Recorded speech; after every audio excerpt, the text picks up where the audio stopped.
God bless. Now we're about to get into a conversation on the Youth Policy Dialogue Forum, and of course we'll be joined by a very interesting guest mwenye atakuwa na share na sisi. But in the meantime, we're telling you National Youth Council. Sisi kama youth tumesemaje?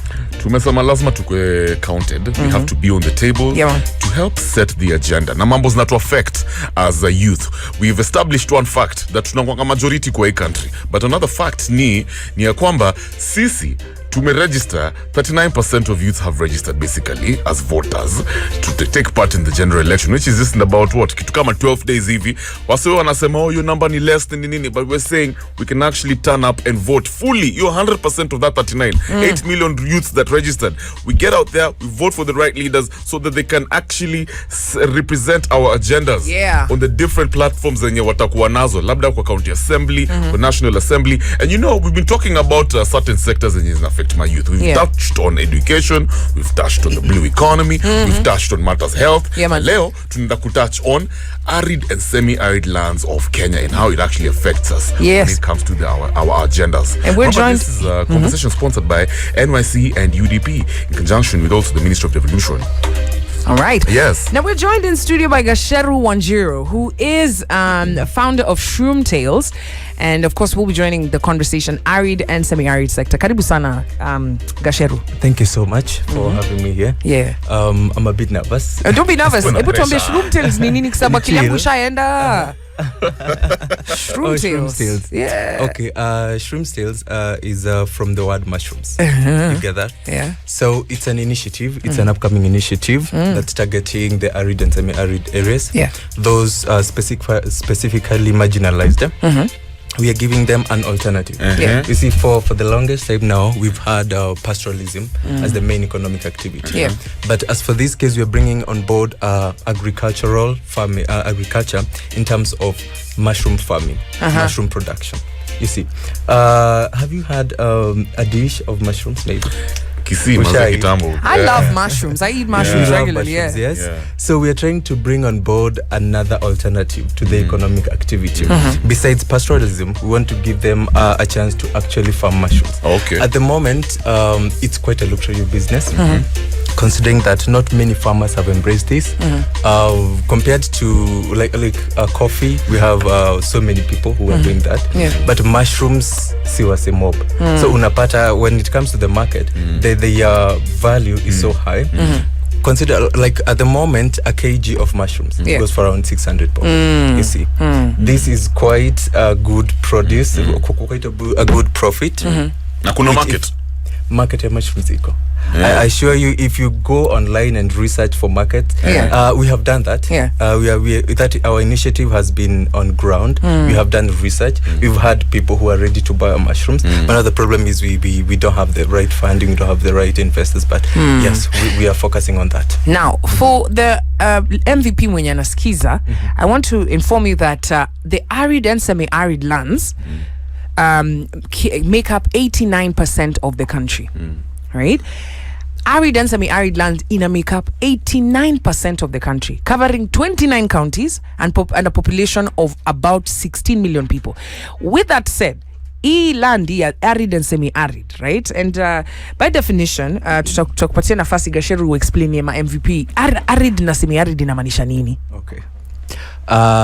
Arid and semi-arid inamaanisha those lands, those counties that have been deprived of rainfall. When it comes to precipitation, they do not receive the same equivalent kind of rainfall that people like in the highlands receive, you see. According to some research, you'll find that they receive 100 mm per year. 100 millimeters per year. That is the precipitation they get. So this is what it means by arid and semi-arid areas. So unasikia 89% of the country pati mvua fiti. Na on top of that, hii ndio sasa ndio tunaita arid and semi-arid areas. 29 counties ziko hapo ndani. Hapo ndio sasa ma livestock 70% ya livestock ya Kenya ziko kwa hiyo area. Na additionally 90% of wild game tourism sector iko hapo. Ndio kwa sababu ni muhimu tuongee juu ya hii growth ya arid and semi-arid, because it has a lot of potential, and traditionally these regions politically and economically is neglected. Youth wengi wanaishi hizo areas. Umesikia ni 89% of the country. So kwa nini wamekuwa neglected, and how can we see opportunity, and how can we make this part of the conversation kama youth? Pia kwa studio tumejoiniwa with another guest anaitwa ABDULAZIZ HAJI. Yeye ndio international chairman wa Kenya Pastoralist Youth Congress. Karibu sana Morning Vibes. Nashukuru sana. So tunaongea juu ya arid na semi-arid areas. Before we took the break, GACHERU alikuwa ametuambia kenye anafanya na iyo mushrooms, but we'd love to know, as a chairman wa Kenya Pastoralist Youth in Kenya, what are some of the challenges in pastoralist? Tunasikianga all the time kuna interclashes kwa sababu ya pastoralism, ma youth hapa wenye ni young people, conflict, ukisikia conflict ni young Morans hapa ama na young sijui huko wameshikana, but to the rest of the country history and things go on as normal. Yes. What opportunities ziko huko? And kwanza nashukuru sana kwa and I appreciate for the hosting on Vibes. Thanks so much to the organizers and to the presenters also. And kwanza mimi kama mfugaji, I come from the pastoralist region.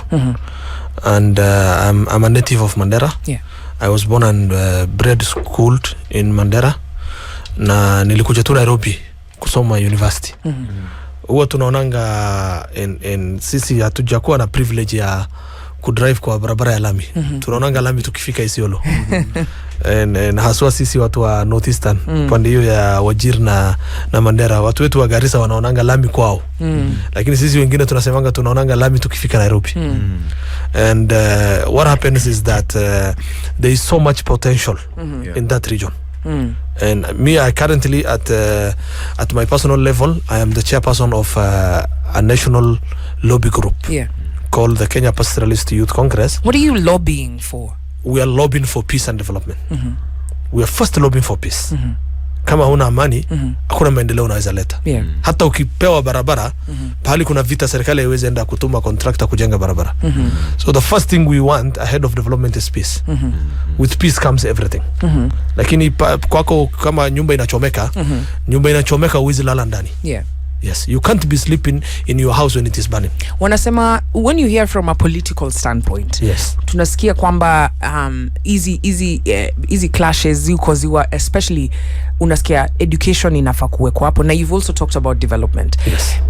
Pastoralism is something that, you know, if I come from that region and I want to do it, I should be able to do it peacefully, like you said. Yes. But what are the real challenges kwa hiyo area? Because unasikia mara ni maji, wanapigania maji ama ni grazing area. Yes. And first and foremost, the biggest challenge is underdevelopment. If there was development and poverty rate was low, watu wangepigana. Ile kitu inafanya watu wapigane ni kukosa maendeleo. Na pia illiteracy kule kwetu iko juu sana. In a family of 10 kids, you might find that 3 or 2 are only going to school. What? The rest are looking after livestock. We are talking of now the rural population. And the rural population is majority, is more bigger than the urban populations. The populations living in the towns is smaller. It's less than 10% of the county's population. 90% of the county's population live in the rural places. In the rural villages and in the rural manyatas, a family with 4 or 5 sons, only 1 or 2 have gone to school. The other 3 are looking after livestock. Now, the 3 who are looking after livestock, there's a scarcity of resources. We are talking about pasture and water. So, if a community doesn't protect their resource, maji yao, the water we are talking about is very little. You need that water. We are talking about a small water pan that can keep a whole village for a year. And the amount of water in that water pan, hata labda haifiki 100,000 liters. Wow. Na ikiendelea kukauka, kila siku kukiwa na jua, hiyo maji chini kule inakauka. And people want to protect their little resources. Another community comes, they want to water their kettles and camels at that water pan. It is a conflict. It's absolute conflict. So you're saying kungekuwa na development pahali kila mtu angekuwa na access maybe to water, easy communities azingepigana. So leadership in some part fail easy arid and semi-arid areas. Exactly. At my personal level, ya kukua chairman ya National Congress, I'm a former researcher of the Ethics and Anti-Corruption Commission.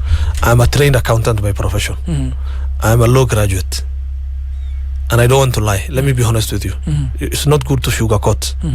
Mbele Mungu, hakuna siku nitabeba msalaba hata ya baba yangu ama ya mamangu. Kila mtu maswali yake atajibu kivyake. Tangu devolution ikuje 2013, zile mabilioni zimeenda hizo regions za pastoralist. It doesn't reflect on the ground. Why is that, by the way? Money has been looted. It's good to be honest, because if we are not honest with the reality of the situation, we will continue sugarcoating things and nothing will change. We will continue washing wounds and not treating them. And money goes there, it can do a water pan or 2 or 3 for every village, but it is looted. Projects are budgeted for every year by the county assemblies, approved, budgets are allocated. When it comes to implementation, you will go to a place where in the county budget ilisemekana kuna dispensary ilijengwa. Physically going there, you won't find a dispensary. Hata mchanga, hata foundation hauoni. What?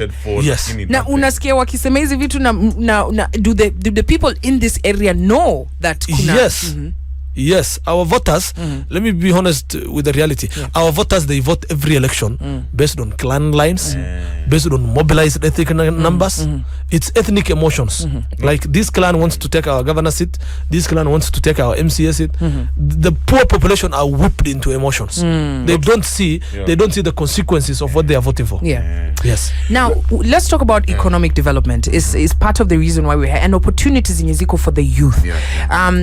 Before you walked in, he was talking about so first what we have had is kuna kuanga na hiyo shortage. All the communities ni pastoralism ndio the main economic livelihood. But there's an opportunity for other things ku introduce you into these communities. Why? Because kuna hiyo shortage ya maji, and he was bringing in say mushrooms.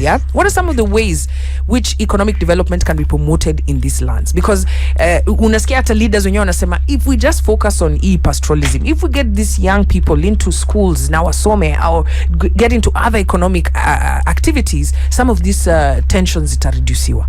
Yes. And first and foremost, cha kwanza muhimu sana ni hizo region kwanga na resources natural. You know, Mungu amebariki kila ardhi hii dunia na riziki yao. Like you see, we have lots of natural resources including construction materials that can generate revenue. Like if there were industries, kokotos, cut stones. There are so many opportunities in that land that if there were investments, both either by the national government or county government or any private sector, foreign investor, there are opportunities that can create jobs.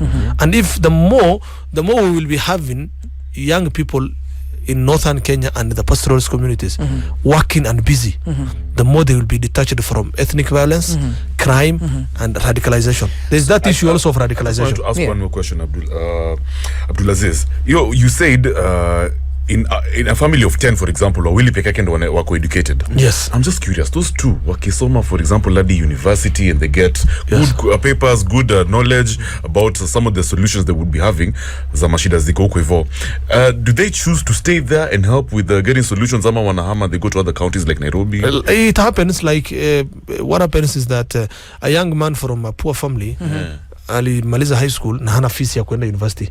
He opts to go for the National Police Service or the military or prisons. You see those direct entry government level jobs. No, I'm saying the young and successful ones. Sasa wenye wamekuwa educated, yes, they probably have good jobs. What happens akipata kazi ya polisi? And you are not going to be posted to your home place. And this is a national duty now. You have to go to any region in this country. You have to go to Busia, Namanga, Turkana. Yeah. So the only thing you can help the family with is unatuma kitu kila mwezi. So the young people are not really involved in matters in the development of the region. There's a complete brain drain. Okay. Majority of the educated are out of that region. So we're looking at a scenario, and I hope you're listening, GACHERU. Yes, of course, for when you wanasikiza tunaongea juu ya arid and semi-arid lands and what kind of development we can do there and what we can as youth set as the agenda. I'm very curious, in some of these areas, what are the, like say for example Mandera, what CIDP ya hiyo area ina soundaje? Are they talking about hizi vitu zenye una talk about? Is there a plan, you know, in the by 2030 tutakuwa tumeweka mashule, tutakuwa tumefanya hivi there are opportunities for youth zitafunguka? And every year budget ya county inafaa ku reflect according to the county integrated development plan, the CIDP. Yeah. What happens is that every budget developed, it's not being developed for the interest of the community or for the interest of the people. It's for the interest of looting. Because kungekuwa na shortages ya resources in terms of government allocation ya budget, tungekuwa tuna complain kuhusu marginalization. Zamani watu wetu we were being sold narratives that look real when you speak to us down there. We were being told, unajua serikali ilikuwa ya Wakalenjin, ilikuwa ya Wakikuyu, wao ndio wanashikilia pesa ya Nairobi, haikuji kwetu Northern Kenya na ardhi zetu za wafugaji. And that excuse of blaming the successive regimes of Moi and Kibaki ended in 2013 when devolution happened. Kila mtu amepewa pesa yake. And it is 47 counties. The same money that goes to Kiambu or goes to Kericho or Baringo is going to Mandera and Marsabit. And so who are you blaming? And those you're getting your own resources. Those are the challenges when we're talking about food shortages, for example. You know, tumekuwa tukiongea juu ya climate change, tumeongea juu ya, you know, so many other impact. Say for example the food basket. We're talking about 70% of the nation living in semi-arid and arid areas. Now you've mentioned some of the adverse effects zina affect. Yani tusikuwe na development in this area, kusikuwe na mayouth waki progress kwa sababu sawa wanabaki wakipigana kwa sababu ya water pan moja, na kulikuwa nafaa kuwa na more than one water pan. Kulikuwa nafaa kuwa na education hapo, healthcare, lakini imelutiwa. Now let's sober it down. Tukiongea, you know, what are some of the opportunities that are available? Tukiongea juu ya, for example, different thinking, shroom planting, right? Kwa sababu kila mtu yozifanya pastoralism na hakuna maji, right? Maybe we should think about kuingia agriculture and not maize, right? Kwa sababu hakuna maji, hakuna mvua ya kutosha. We're talking tourism. Most of the wildlife is in these arid areas that we're talking about, and the narrative is the same in different parts. Ukiangalia pali tuseme Masai Mara iko, right? There are communities around there, are they benefiting from that? Right? Ukiangalia pretty much every ukiangalia Borana Conservancy, right? Are the Samburus, are the Masais in that area really reaping the benefits of that? So what are the opportunities for young people? Ndio waende wakisemea, kuna hizi gaps. Na mbona ume-mention kako construction. Kuna mtu alikuwa anajua hizi areas kuna kitu kako opportunities of construction. So hizi ni opportunities gani zenye tunaweza ambia ma youth ndio wa champion? Okay, maybe we should answer that.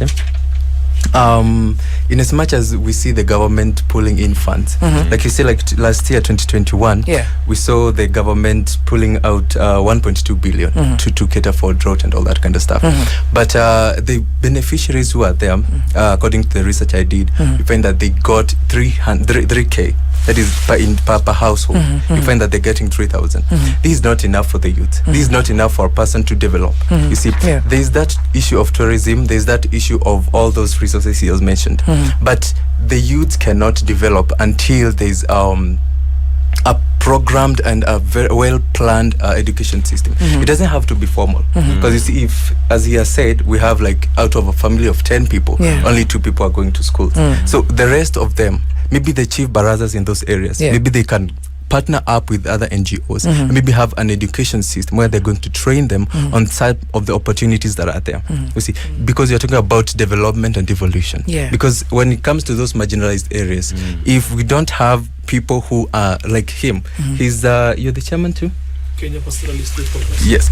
You being that chairperson, hapo hivyo, you can form a group, or maybe you can have of course I know you have that. You can form like a corporation CBO. Where you go, where you a CBO actually, where you bring about youth. Like from where I'm from, that is Thika. We have very many CBOs who are coming in place to help and develop the slums in specifically can do to. You see, so if we have people and leaders who are ready, it doesn't have to be the government leaders, because we have had their funds being sent there, but they're the ones who are looting. We have people who are going to stand out and help these youths understand the essence of development. And why we have these conversations, kwa ambao wanasikia wanasema mimi natoka place kuna mvua, hii story hainihusu. Wewe hiyo place kuna mvua, lakini kuna place pahali kuna opportunities zenye ziko, lakini kuna challenge ya watu ku execute hizo opportunities. Mbona usihamie huko kama ni ku-educate my youth? Labda CBO yako ni let's go and create farming shrooms, muende huko hiyo area mufundisha watu different ninis. I'm sure even with the work that you're doing with the young pastoralists, there's a lot of education and lobbying, right? So hii inamaanisha sisi kama wa Kenya, ukielewa the data nisha kuambia 89% of the country iko around arid and semi-arid land. 29 counties iko hapo ndani. Tukiongea juu ya food shortages, inamaanisha sisi wenyewe ndio tunafaa kuwa tukembrace kitu. Ukisikia 89% iko karibu katikati ya arid na semi-arid. Imagine tena hapo ndio unaeka mahindi. Very important. Haiwezi. It's ridiculous. So lazima tupeleke hizi knowledge, na Kenya iko open mazee. Wewe uko tuseme uko Mombasa, unangangana huko, lakini kumbe uko na ideas zenye zinaweza chachisha huko kwa hizi semi-arid area. Ndio kwa sababu sisi kama hiyo tumesema lazima we be part of the conversation.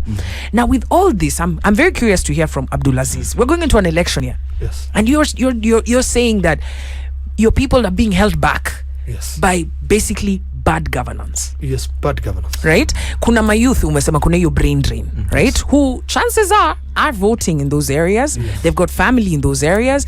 What would be your as you're going into this election, what are you looking for? What are you voting for? And what we need to vote for this coming election is a break from the past. We have had 48 years before devolution came, 48 years of blaming the leadership in Nairobi for forgetting our region. That is northern Kenya and the pastoralist communities. 10 years after a new constitution is inaugurated, we have Majimbo.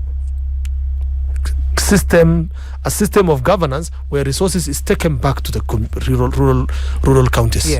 Yes. And we have 47 county governments in this country, 29 of them being pastoralists. Yes. We are talking about Narok, we are talking about North Rift, Turkana, West Pokot, Baringo. We are talking about Marsabit, we are talking of Tana River, Lamu, across the country, all the pastoralist counties. Hakuna county kwa mwaka inapata less than 3 billion, which is Isiolo and Lamu, the two smallest counties in this country. Mandera and Turkana are in the top 5. Yes. I'm talking about Nairobi, Kiambu, Bungoma, Mandera, Turkana. Two pastoralist counties are battling against Nairobi, and Kiambu and Bungoma, getting an annual budget of 12 billion. My home county, Mandera, is getting an annual budget of 12 billion. With 12 billion every year, there's a lot you can achieve. Healthcare, the number of health facilities. You can take health facilities to every manyata. Wale wafugaji wako msituni wanafuga ngombe zao na mbuzi zao msituni. Anytime somebody is sick in a manyata, you can get to them using mobile means. Water, there should be no shortage of water. In this era when we are having devolved resources, we are receiving billions from Nairobi every year. In this era, nobody should be dying of thirst. Nobody in those regions should go thirsty for a day. Because ile lawama ile hapa dunia hakuna judgment labda inaweza ku affect. You might buy your way into the systems. You might corrupt the judges, you might corrupt wherever you go in the government. But mbele Mungu utajibu. Yes. You have the responsibility to protect public resources, to use them wisely. But when somebody in the village dies of hunger and thirst, you will die and you will be going to the grave. What will you tell God when you appear in front of God? All right. So unasikia sisi kama youth kuna jukumu ni letu. Hatuwezi shinda tukisema hawa watu, we must hold them accountable. accountable. Right? Unasikia kuna resources zenye zinatoka hizi counties ingekuwa, these are the majority of the lands in Kenya. History ya famine haifai hata kukua kwa sababu tunafaa tukua tume deal nayo. Na tukijua tunaishi in a horn of Africa which is very volatile, especially when it comes to vitu kama drought na famine. Sisi ni wajibu wetu kama ma youth kuchukua hizo ideas zenye tuko nazo za education zenye tuko nazo za agriculture zenye tuko nazo, kama Gacheru amesema yeye anafundisha watu kufarm mushrooms because it's adaptable, right? Wewe uko na ideas gani zenye zinaweza transform some of these areas, arid and semi-arid? Hawezi sema ukaa huko useme si tuko fiti, tuko Kiambu na tuko na chakula. Ikikuwa na shortage ni kila mahali. So let's do our part. Remember, this message is brought to you courtesy of National Youth Council. Thank you so much, gentlemen, for making time to be here. Kev, yes. Umesikia mambo? Yep. We have to be on the forefront. Kwanza kuna governor mmoja wa hiyo area hizo semi-arid. Alijenga nyumba nyingine nikafikiri ni White House. Lakini ukiangalia pale nyumba imejengwa, ukiangalia residents wa hiyo county, hai wana struggle. Our Kenya, vote for the youth policies, vote for opportunities, vote for the truth and values, vote for transformation, vote for everything good, vote for your neighbor, for me and for you. Right ya vote so that future you are bright. Ikitu ya exercise killer day, killer night. Twende tukavote, everything will be alright. This is our nation, this is our life. Dear youth generation, Hii ni home yako, you don't need an invitation. Kenya ni ya kwetu and that calls for celebration. This is our nation, this is our nation, this is our nation. Ujumbe huu umeletwa kwenu kwa juhudi za National Youth Council, sauti ya vijana.